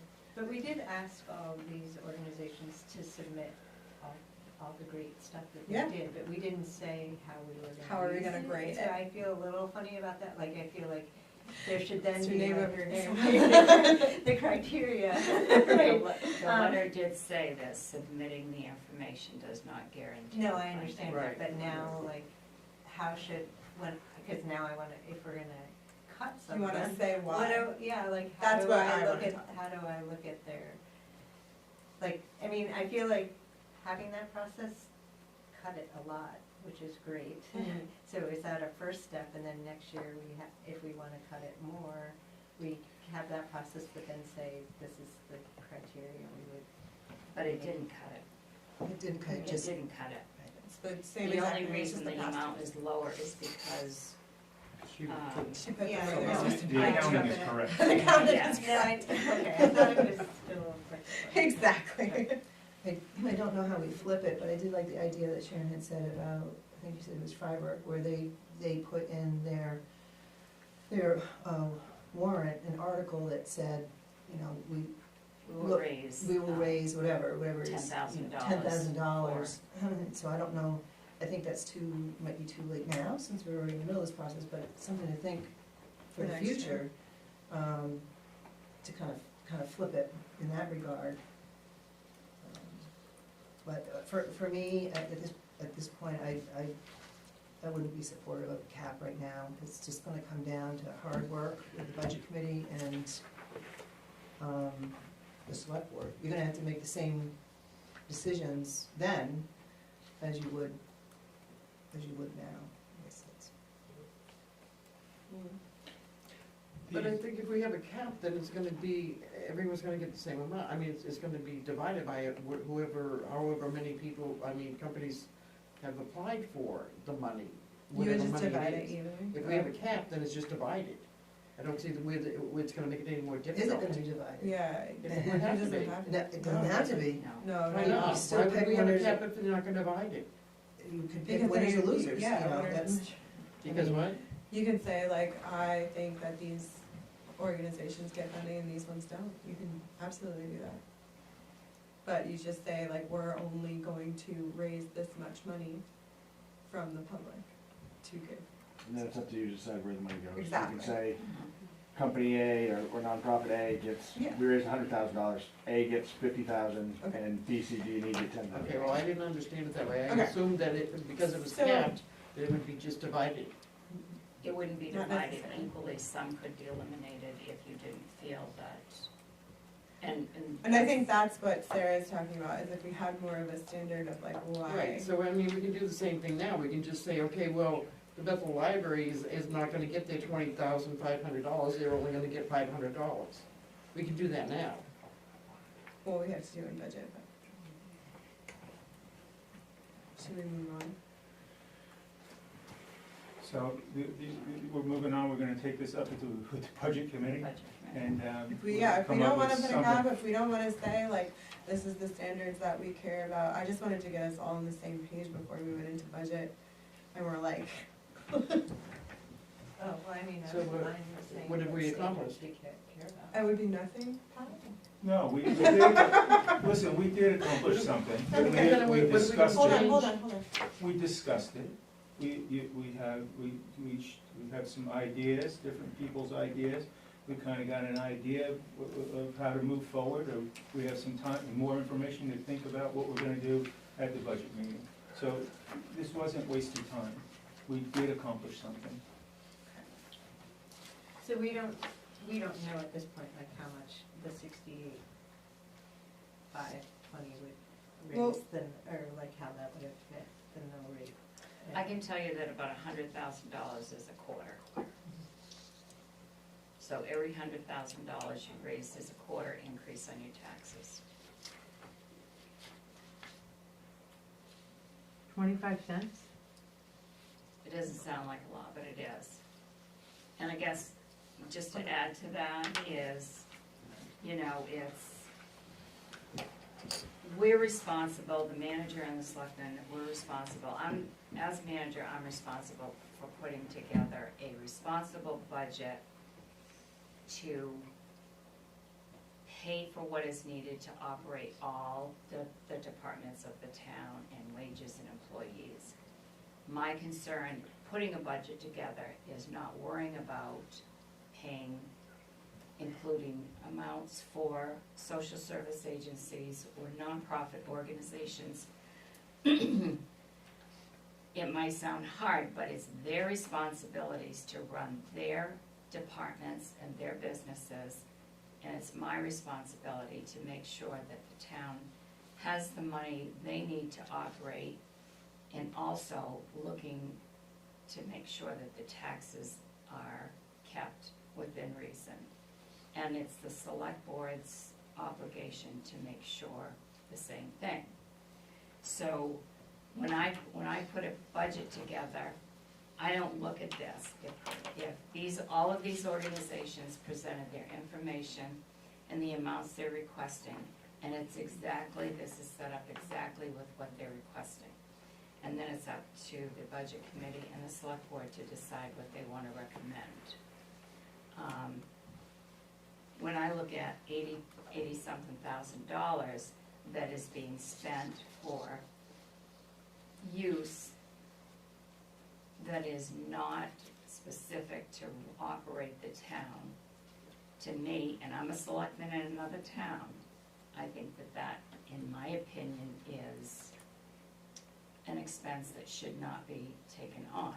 I would never vote for this if it were in my town, but this is, I don't vote here, but in the town I vote, I would never support $80,000 for non-town expenses. But we're all different. And I think that I have to be responsible as a manager putting this budget together, that I budget what we need to operate the town of Bethel. Can I add something to that? Yeah. Through this process, I've been through the budget process once before, last year, and I've been through it this year, I'm going through it this year. What I'm learning, and it is a learning process, because at the beginning of the budget I have one opinion, and coming through the budget committee, my opinion changes based on the information being presented. Sharon's input into this budget has really opened up my eyes to this. Yeah. And that is that our comprehensive plan doesn't exist. And really doing this budget work and not having a comprehensive plan is a very big disadvantage.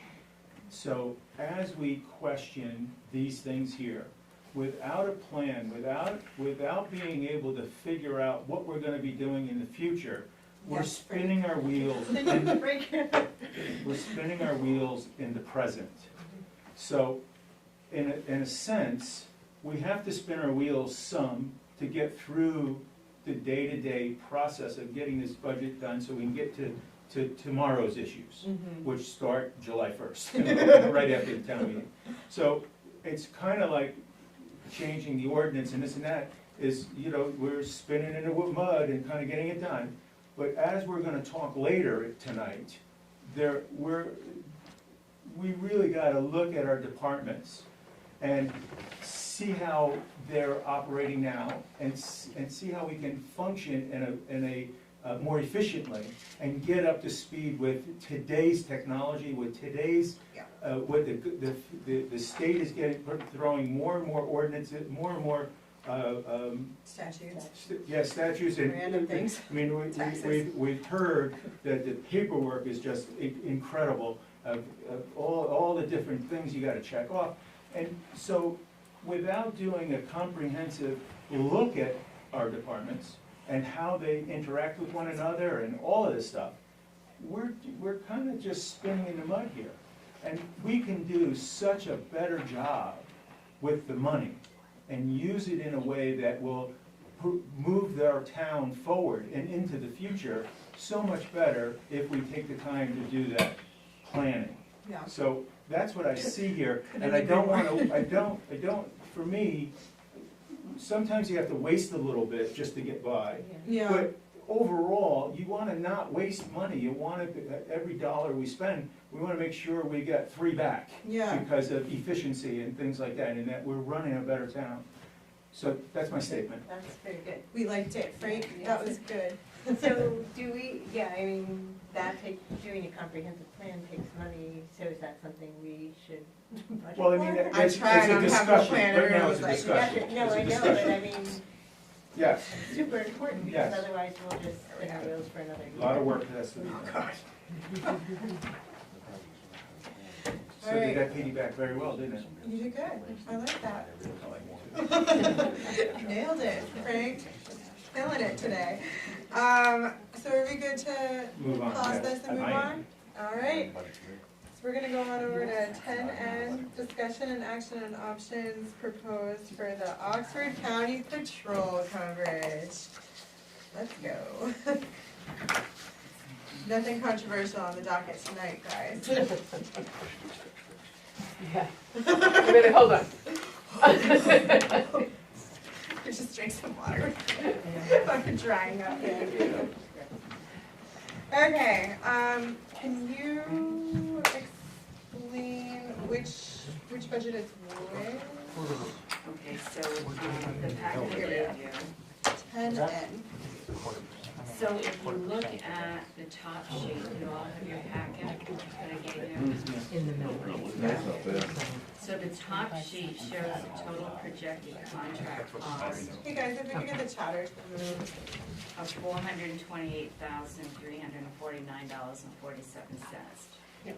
That number represents 3 dedicated deputies, and the administration fee on this one has been reduced by 2%. So the top 2 sheets I received from the county after I requested to get an adjusted budget to have 3 dedicated deputies instead of 4, and also continued request to have the administrative costs reduced. So this top one represents if we had 3 deputies, and then the sheet behind it. Now let's just stay with this one first. So this one is 3 deputies, and lower administrative costs. This is the same budget that Dixfield has, they have 3 dedicated. So that's $428,000. We're paying right now, current year, $422,000 and change for four dedicated deputies. So then if you look at the second page, it shows a total projected contract cost of $573,450. And that is the third option they gave us after they reduced the administrative cost. So, and then they corrected an error they had. So it actually, the 2 sheets behind it, the original one, the original cost they gave us for deputies and full administrative cost was $600,274. Then they came back and found a mistake, so they reduced it to $584,585, no change in admin cost, less than $1,000 actually. But then the third one was $573, because then they reduced the administrative cost by 2%. So right now, we're looking at 4 dedicated deputies with a 2% reduction in admin cost, which is one of the things Frank and I asked for when we went to the meeting. However, they did not reduce the cost of the 4 deputies. So that would be $573,450. So the 2 costs we have on the, right now to look at is, do we want 4 or do we want 3 deputies? And 3 is $428,349 and 4 is $573. I don't anticipate they will reduce the admin cost any more than the 2% they did. And when I asked again for a breakdown on the personnel cost. When Frank and I were there, they gave us 3 copies of the sheriff's budget. And so when I asked again for a breakdown of that, just that amount, the response I got was, well, we gave you a copy of the sheriff's budget. Yes, you did, but you didn't tell us exactly what that, in this one, 157,000 was for its non-personnel cost. So are we supposed to find the numbers in there to total that? So I guess when we meet Tuesday night, we need to decide what is going to be the budget we're going to present. Do you want 3, do you want 4 deputies? What cost do you want to pay? Do you want to, I know you voted at town meeting in 2010 that you would go with the sheriff's, but you did not take a vote as to how many deputies, so that is the discretion of the select board to decide if you want 3 or 4. Also in this packet, I gave you copies of the sheriff's budget. I also gave you a copy of the 2010 agreement that was voted on at town meeting when you went with the sheriff's coverage. Also, there's a copy of 2 statutes. One under the patrol, and then the other is county law enforcement administration. So that's what's included in your packet here. So we do have to decide, you know, what the you want night. to do. Good question. And the one with the 3, was that also no coverage between? That's no coverage between 12 a.m. and 7 a.m. Or 6. I'm sorry, 6 a.m. 12 to 6 a.m. Yeah. And that's what I asked for 3 deputies with no coverage from 12 a.m. to 6 a.m. And that's what they have in Dixfield. Would you have the same thing as Dixfield, the on-call? Yeah, always. 'Cause So we- hard telling where he's coming from, but Yes. So the total sheriff's budget for it's the same. 2024 is $2,085,000. Mm-hmm. So Yes, that's the sheriff's. what I'd like to do is 42%. if we take our cost that they're proposing here and get a percentage I think it was of, 42, right? 41.94. Yeah. so we're gonna pay, so we're going to pay 41% of the sheriff's budget Hold it. for our coverage. Not including what we pay to county. Right. So I think we're a little, we got a little bit of an issue here. But the issue is more that how do we explain this to the public? Because that's the issue. There's nothing to stop. Well, We don't have the breakdown, which we have asked for several times, and I think that well, would. we have a breakdown of what the percentage of the budget we're paying Yeah. for.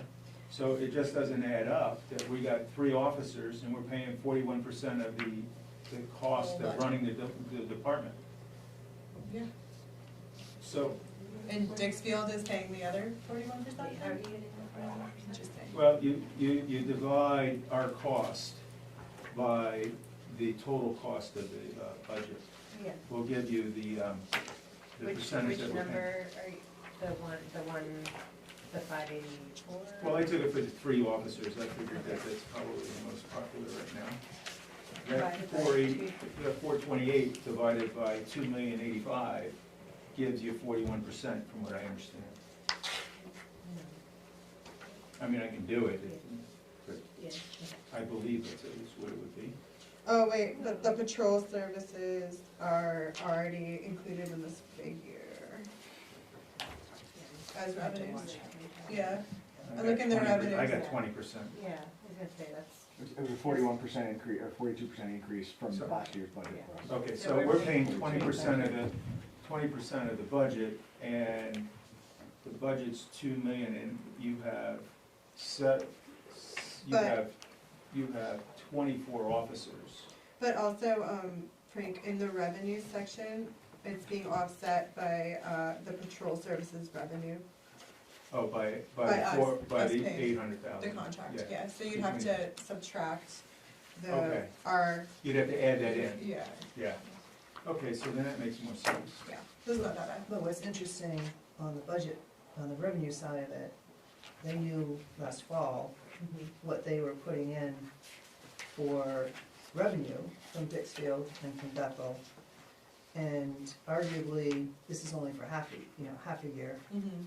But I believe when you take half of 23 and half of 24, the revenue is not the revenue that they're looking for from us now. Yeah. So, I mean, for me, there's a couple things going on. One is the fact that they just don't have the personnel. That's my problem. So there's one, there's that. Yeah. The second is it's very annoying that either the county, the interim administrator and commissioners either will not or cannot provide the breakdown according to our contract, and there's only certain things that we're supposed to pay for. I have to look again. There's no accountability, yeah. Well, you know, we're not supposed to be paying for office space and all this other stuff, and we can't tell from this non-personnel costs, which last year was, you know, if you take the 573, four dedicated deputies, non-personnel costs, 157,000, and last year, I think it was like half of that. Yeah. And that was with even ongoing conversations that we were to have with the administrator at the time and the commissioners going forward. So those are the two things for me, is that, I mean, the reality is, we just don't have this, we just don't have the deputies right now. And second is why can't we get the information that we want to contractually that we're, you know, they're obligated to provide us for. So that's It's a big deal. Yeah, It's a huge deal. That is the deal. It's a breach of contract. It is a breach of contract. I mean, they're using, you know, there's a percentage of the deputies, they're using 21, where last year we used like 30 or 33. So it's very, very frustrating. To move forward, I don't wanna give up on trying to get this information. I mean, even if we have to have our attorney call to try and get this, I mean, the other piece of it is the reconciliation. I mean, the deputies that we have are great deputies. It's just that there's just not enough of them, and they even say themselves there's not enough of them. So what's, you know, are we paying for services we're not receiving now? And how do we provide for that going forward? So I guess for me, I think the public would like to have the 24 deputies, but the reality is There's no 4 deputies to be had. right. So I think the reality is to go to the 3, you know, moving forward, but not to give up on finding out the information for 4, and if, you know, I don't know, in September, if there's more personnel hired, and they can give us even, you know, more of a breakdown, you know, maybe we go back up, in September, for example, to the 4. How to provide that in the budget right now, I'm not sure. Do we just go with what's known? Even here, with the 428, I'd like a breakdown of the non-personnel costs. But we go with that, what's known now, put that forward for July 1st, and then keep working on finding out the details for the expenses and working towards back to the 4 deputies at some point. Yeah, I think it's peculiar, like, even with the mistake, like, we didn't know what the mistake was. Like, we don't know what, like, on which line item was the problem. Like, we don't know anything. We're not getting line items. really. Yeah. Just chunky little numbers and like, do you like this one? Do you like this I one? would even propose 2 officers and see how it rides. You know, A couple school resource officers. What's that? They can't work that much. Two, No, no, I'm saying two shifts a day. they can't work that much. By statute, they have to. No, he's saying that we would break down the shifts, so we'd have like during school From 12 hours, to 12 or something and then we'd like that. have like a chunky bit on the other end. It's, Whatever, I Yeah. just. I understand what you're saying. Yeah, It's- it just, Okay, by but statute, we're getting police coverage. By statute, and they deliver police coverage by the dispatcher who determines which calls get answered first. The emergency calls get answered first. No matter Bethel what. does not have very many emergency calls. There's just not a lot of emergency calls. If you lived in the city, there's murders, there's robberies, there's a lot of things going on. We don't deal with that but once every 10 years, maybe, one. Okay, but we do have issues and we do have things that need to be looked at, and we have police coverage that's covered in our county taxes. They have to respond to our calls. So, you know, if there's additional coverage, how much additional coverage do we really need? Like, it's up for discussion. And this is gonna be kind of controversial, but I also feel like, I mean, Bethel pays for this coverage, and the whole region around us benefits from having a cop here in Bethel that can go to Greenwood, that can go to Newry, that can go to Hanover, that can go to Albany Township. And it's just like, if we weren't doing that, maybe the other towns would be more inclined to support some type of agreement amongst ourselves to keep someone in our region. Sharon and I pressed that on the commissioners, Okay. that the fact that we have this coverage, Yeah. that the whole county benefits from it. And they're pricing us out of the market, Mhm. and so now the whole county's not gonna have the benefit of Bethel. Yeah. So it's something to consider, and this is what they came back with. Vacant employment, a slipshotty presentation for it.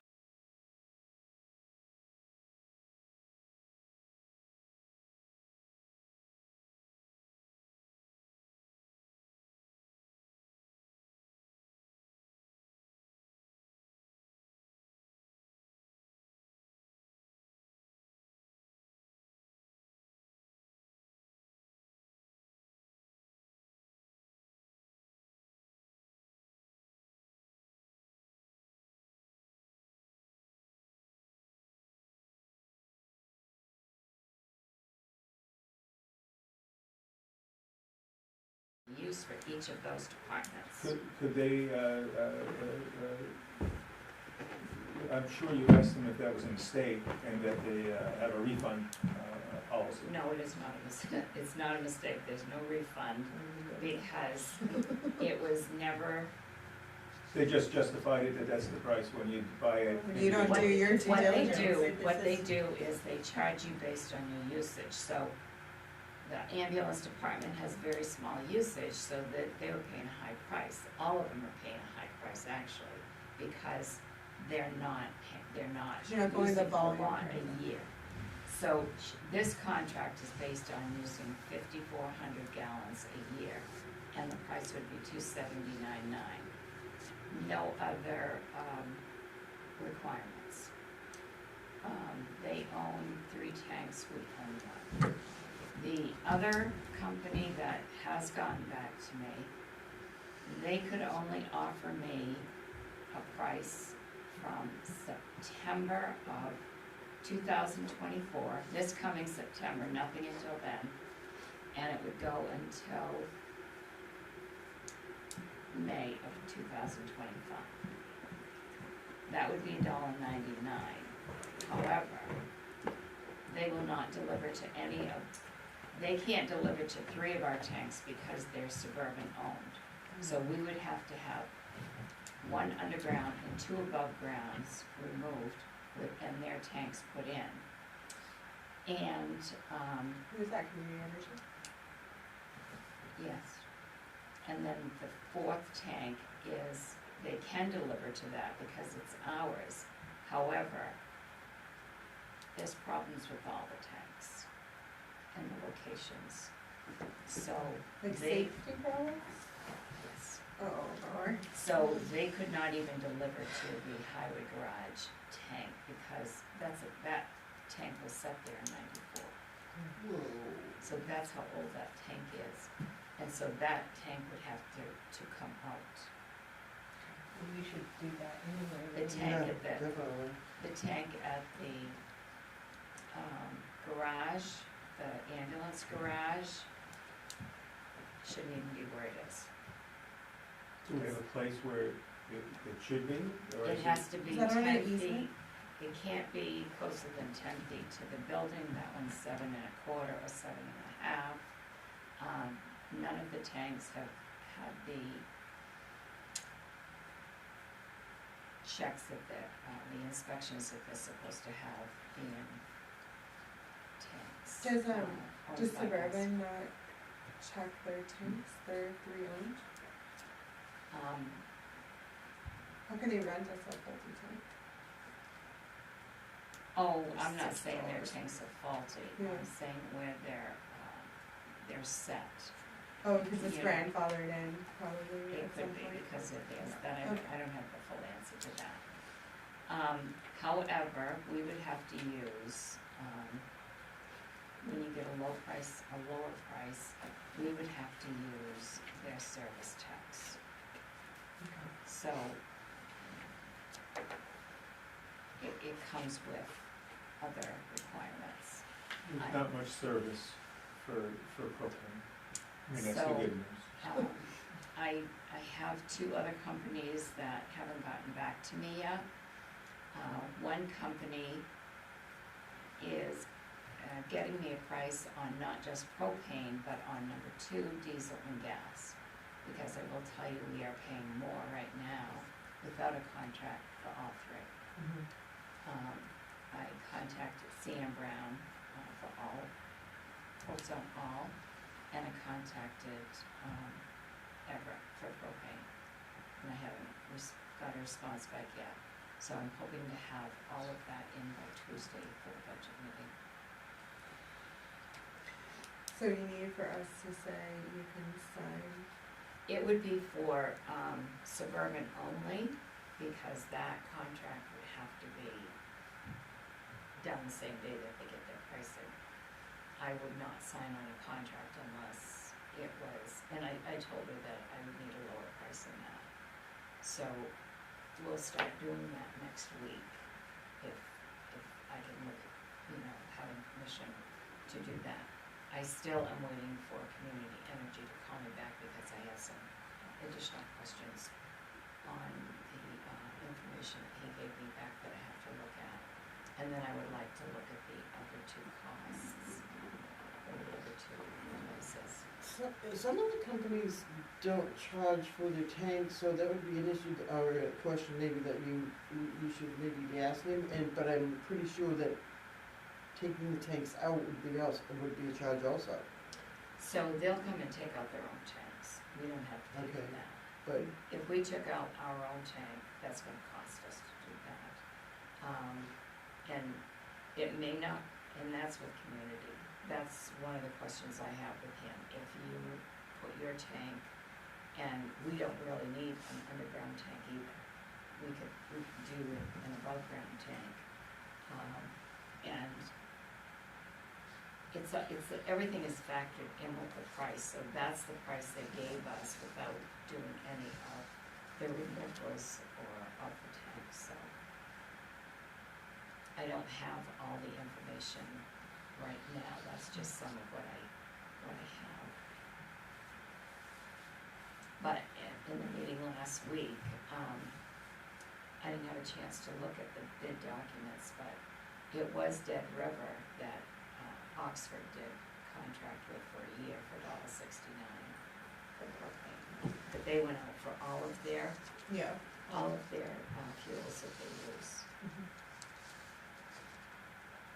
But no matter who we go with, it's gonna be, Cheaper, yeah. it's gonna be cut right in half from what we've been paying, for one thing, so that's a good thing. But I don't want to contract with someone that's only willing to give me that price from September Yeah, to May. May. That's rough. Because after May, if we put all their tanks in, and we know we have to have at least 3, they can jack up those prices. I mean, I know how some of those things work, so.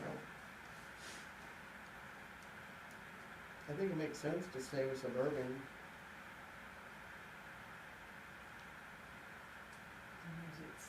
I mean, 2-year contract is a great opportunity. So you can think about it, and then I'll bring to the budget committee, next week. 2 years to make a motion. If you trust me enough to be able to contract with Suburban, if they can handle the price, that I feel that, and I told her what, I didn't tell her who the companies were, but I said, I'm getting a lot lower pricing than that. And, she said, well, did you look at X, Y, and Z? And I said, well, that's why I'm telling you this, because yes, I am. Yeah. So. What do you guys think?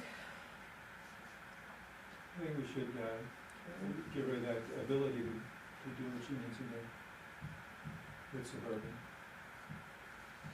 I second it. I guess I made a motion. I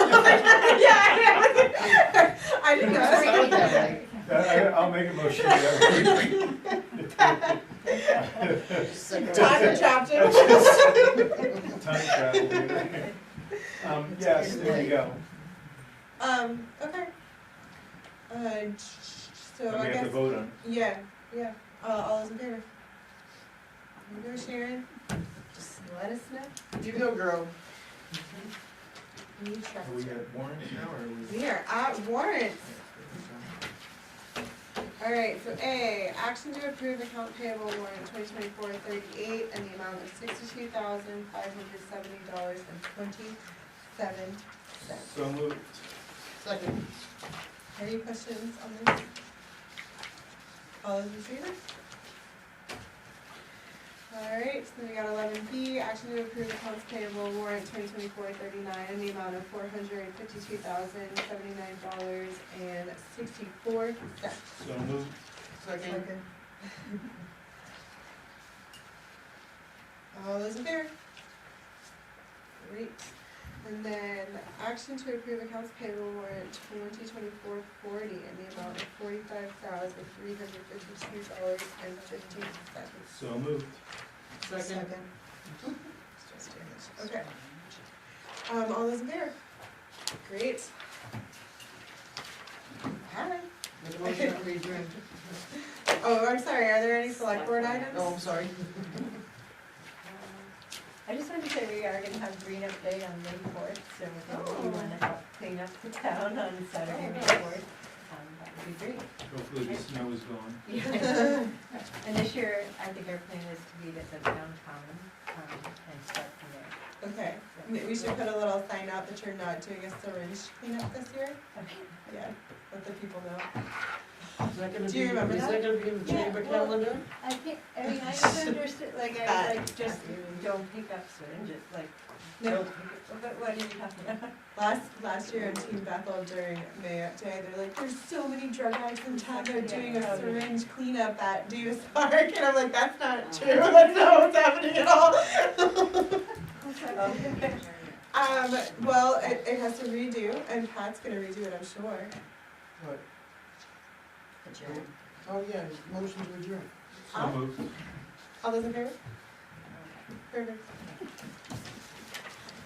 You don't remember that last year? That was crazy. It was like really wild, like. Okay, that must have been, I had somebody call and like, didn't wanna bring everything up because.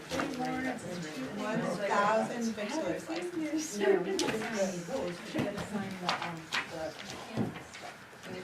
So we got 5 things. I'm sorry, did you say Sarah? Oh, just there was a group that canceled last year and didn't come out because they were worried about how many syringes to give away. Well, that's Like, why. Yeah, that must have been why, because I was like, Yeah. I didn't see any Because someone syringes. literally wrote on Team Bethel that it was a syringe cleanup. I was like, I don't think that's true. Me and my toddler walked there